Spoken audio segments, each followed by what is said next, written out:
Hi there, my name's Jane Anderson and this is the Jane Anderson Brand You Show. It's the podcast for experts who want to have greater impact, influence and income for their businesses and careers. As experts, we know that people buy from people and work with people who they know, who they like and who they trust. So I'm so glad you're here because it's that time again now to really amplify how you show up in the world. Hi there, welcome to the show. My name's Jane Anderson. I'm so glad that you've been able to make it along to the Jane Anderson show. I'm so excited to share this particular topic today, and it's something that is really close to my heart and that I've spent many years doing and helping people with. My background, I spent 10 years in learning and development and sales and marketing, and then helping people with progressing and positioning themselves for their careers. I've also spent quite a number of years helping people with their own businesses. So if they're solopreneurs or even making that transition from corporate life into having their own business. And so I'm obsessed about positioning. I'm obsessed about helping people be known for what they want to be known for, and so that opportunities come their way, or they can ask for what they want because they're really likely to get it.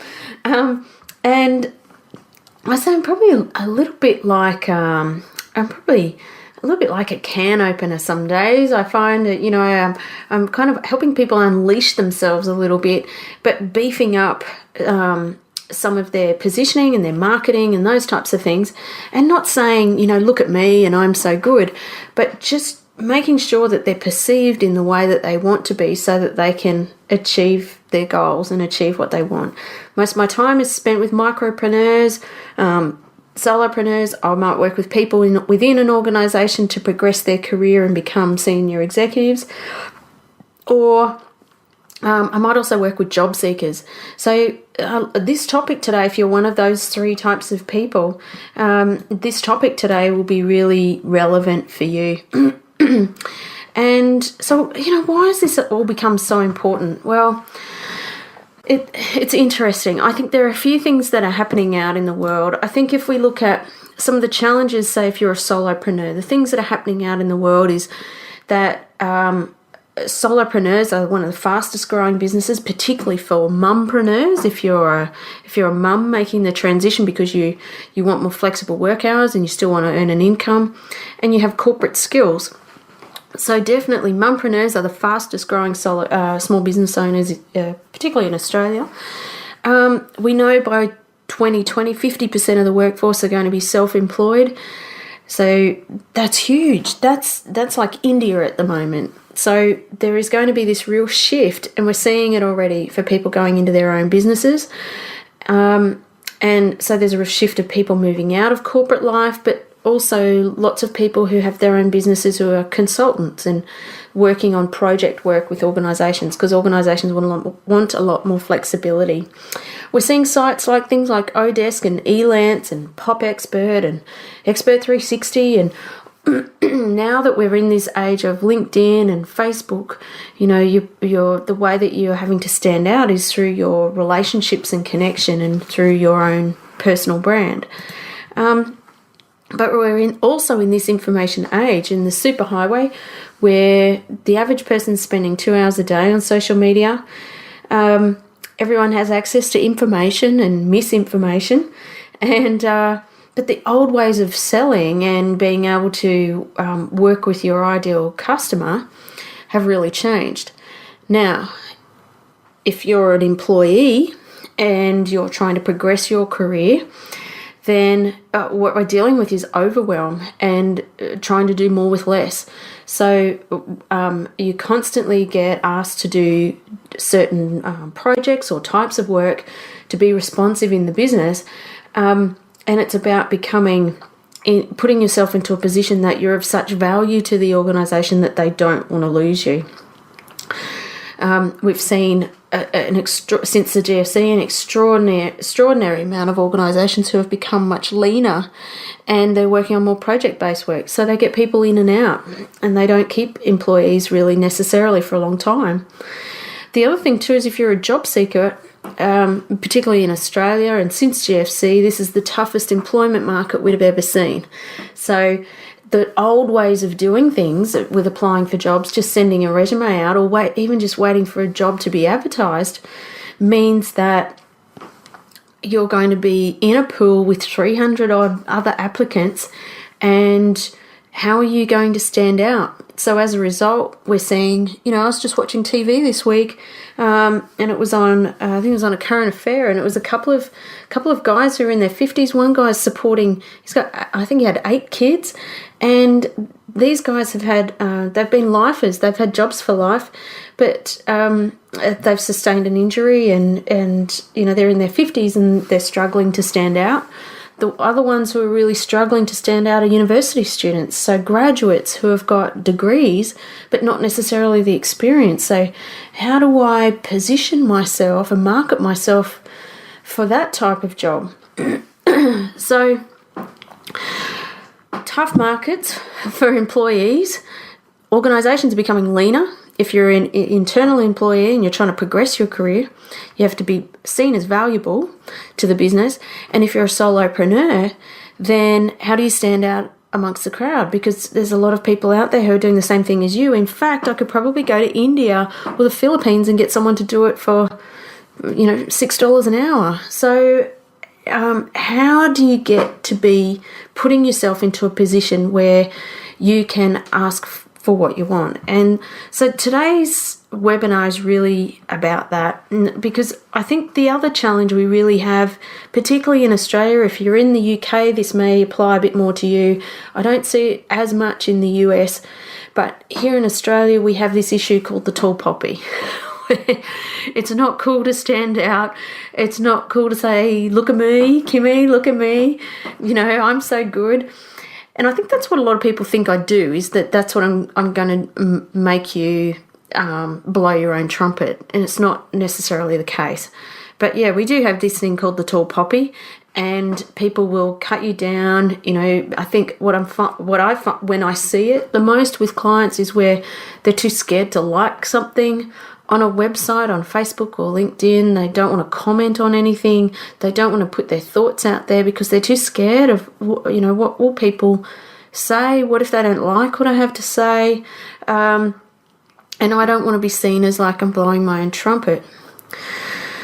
So the problem with that is that we end up, if you're a little bit like you're in the supermarket and you go into the toothpaste section and you're there to buy toothpaste, and you look at all the toothpaste on the shelf and you go, oh, I don't know which one I want, so I'll just go with the cheapest one. So our personal value gets lowered, and so that means what that means is that we're not perceived as valuable to either our customer, a potential recruiter, or to the organisation, and so it means that we don't get paid as much. It means that we don't get to work with the clients that we want to work with or get the type of job that we want. So we end up being unhappy. We end up settling for roles that we don't want, working with clients we don't like, or not being paid what we want to be paid. Or if we're within an organisation, I start looking elsewhere. And so what I want to talk about is what I call I think are the real six levels of positioning that I find when I'm working with clients. And I reckon if you can get this right, regardless of if you're a solopreneur, an employee, or a job seeker, if you're a leader trying to position yourself in future, I think if you can get this right, you're well on your way to really starting to get people to understand you and what you're trying to do. And I think, how did I work this out? Well, most people will say to me, oh, it's okay for you. You're an extrovert. You're really good at this stuff. This just comes naturally to me. And the reality is, it actually isn't. I'm an introvert. I'm more introverted than extroverted. I'm just really quite slight. So, and I'm also one of those people who I tend to be more a supporter. So I tend to get in behind people and support them and elevate them. And for a long time, I was the kind of person who sat behind a brand or sat in the background and really wanted my others around me to do well. The problem was that wasn't helping me, and I wasn't being able to achieve some of the goals I wanted to achieve. And so these things that I've found have been things that I've found have worked for me personally, and then I went on to help other people who were perhaps not as flamboyant, stand out there, but a way to be able to help position and market you in a way that feels comfortable. So the 6 levels of positioning that I think I see. So for the first level, this one, and I ranked them from lowest to highest. So the first level, the lowest level, I would say that someone who's sitting at level 1 is someone who's feeling a little bit lost. So this person, perhaps they're not really sure what they want. They're not really sure what they're trying to achieve. And what that means is that other people around them will be lost on what you want to achieve and what you're trying to do. They kind of go with the flow, or they take opportunities perhaps as they come along. They don't necessarily really consciously think about what they want. So I think if you're at this level, the amount of positioning that you've got, I say it's probably about a less than 10, like minus 10%. It's more than likely working against you. And if you're at this level, I think the focus for you is you need to make a choice. You need to choose. And choose being, make a choice about your future. Have you done any vision work before? Look at the bigger picture, thinking long term. And I guess I probably find some people in they may have come out of the job market and I'm just happy to have what I've got. Or they might be in a support role where they just get look after everybody else and they come last. So if you're at this level, I think one of the things to really first make some decisions about is what is it that you want. So that's level 1. At the next level, number 2, I think that someone who's at this level, I call them someone who's being referred. And because that's the activity they're focusing on. And at this level, I would say that you're known in very small circles. So it could be within your workplace, within your friends, or just with a few clients. And so you're referred, but it's only because people know you. It only allows people to access you who are already friends with you. So the challenge with that is that there are some people out there that really want to work with you. They really value what you do, but they just can't access you and they can't find you. So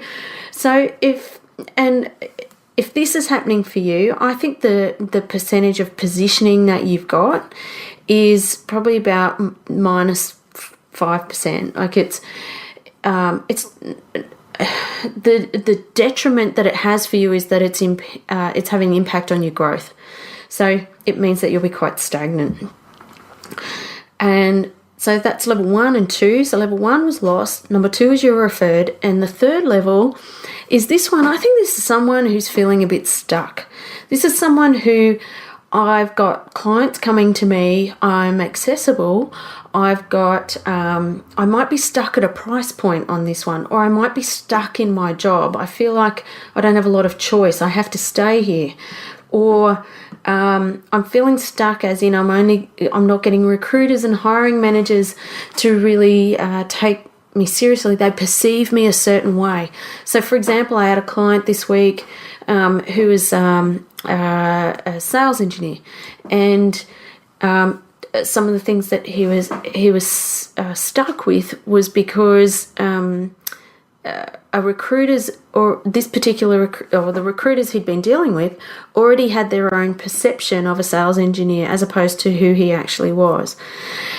So if you're at this level and you're feeling a bit stuck with the type of clients, stuck in an industry, stuck in the type of job,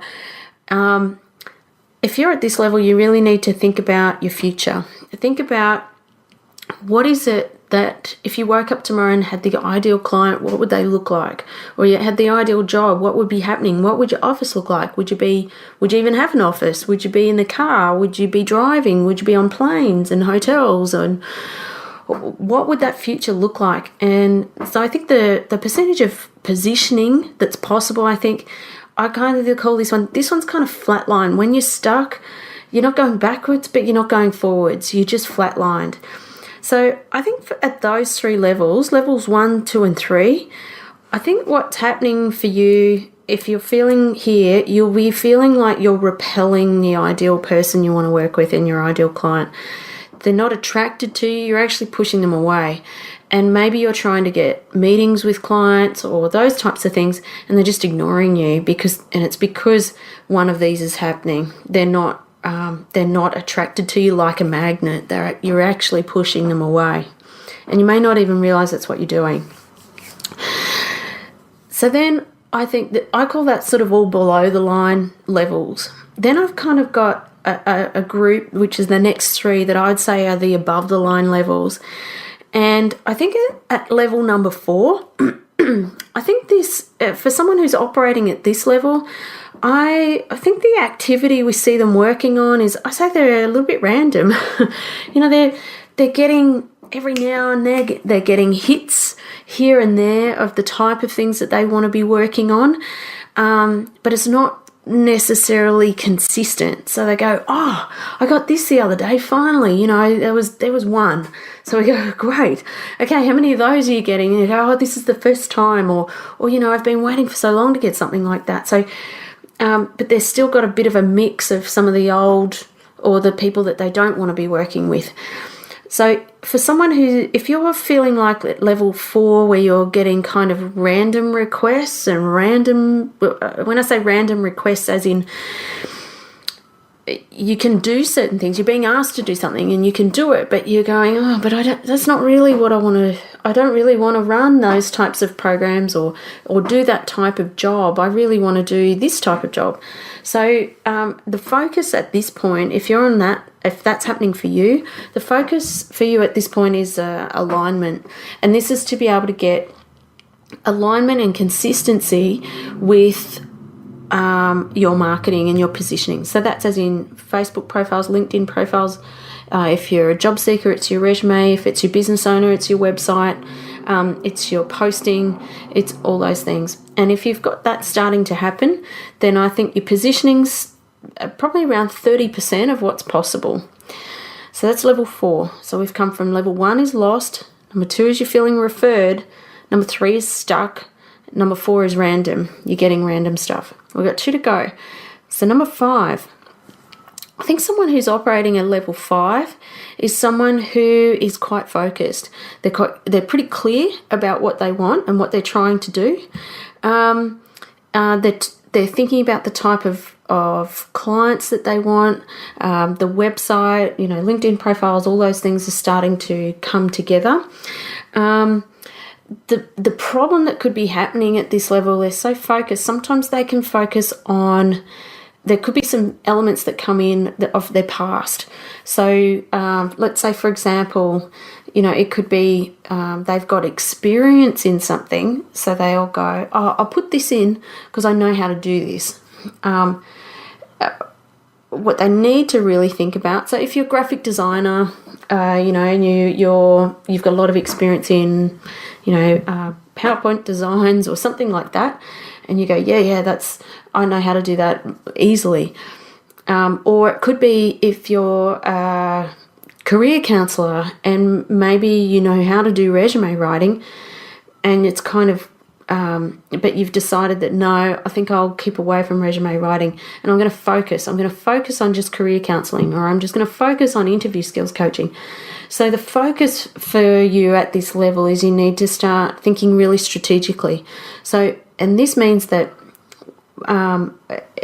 whatever I'm doing is all linked to my future, not my past. And if you're doing this, I think your positioning is probably sitting at around 70% of what's possible. So number 4 was random, number 5 was focused. Then at the top, I think there's, if you've got really good positioning, and I would say this is someone who's at a level 6, and this is probably, I would say this is where you're starting to really see it be polished, and they're really starting to attract the ideal client to them. For somebody who's operating at this level, I would say they've got platform. This is regardless of where I go, whether it's social media, Facebook, Twitter, LinkedIn, Instagram, whatever they are. They've written the book on the subject. Their LinkedIn profile tells that story. Every single blog post is linked to what they're trying to achieve, and it maximizes their positioning. They're looking at activities that leverage their positioning. So they are quite possibly out speaking. They're probably doing podcasting. They're probably doing all those types of things. So at this level, I'd say this person's got platform, and the level, what they're focusing on is they are obsessed. They are obsessed about positioning, and regardless of what they look at every move, every system that comes into their business, whether it's inquiries or who's managing calls or whatever's going on. They are looking at every touch point and determining how does that work with positioning. And at this level, I think you've got positioning at 100% of what's possible. So the benefit of having that obviously means you get to work with the people you want to work with. Your time is maximized. You're not spread too thin. You actually get to breathe, and you're known for what you're trying to achieve, not necessarily your past. So if you're a job seeker at platform level, you're probably starting to write some blogs. If you're not, you need to. And you don't have to set up a website or anything. Just put them on LinkedIn. That's free. With those 6 levels of positioning, I think that if you fall into one of those 3 categories, something that is really important, and one thing that would be holding you back from achieving what you want, is your positioning, because people don't understand what you're trying to achieve. So you can do law of attraction and some of the mindset stuff, absolutely, but you've got to actually communicate it and get it on paper, get it in your website, get it in blog posts, get it in everywhere, so that instead of you just trying to manifest it, it will manifest because you're sharing with people what you're trying to achieve. So you're welcome to jump on the website. Please jump on my Facebook page. I'm really keen to hear about what you've been doing for your positioning, some of the platforms you've set up, and share it with some others. So jump on the Facebook page. You'll see it there, and I'd love to hear, and because the best thing about it is other people, you can position yourself to others. So jump on the Facebook page, share what you've been doing for your positioning. If not, feel free to comment on any of the blog posts or anything, and I'd really be keen to hear what you're doing to maximize your positioning. So until next week, next podcast, I look forward to speaking with you soon.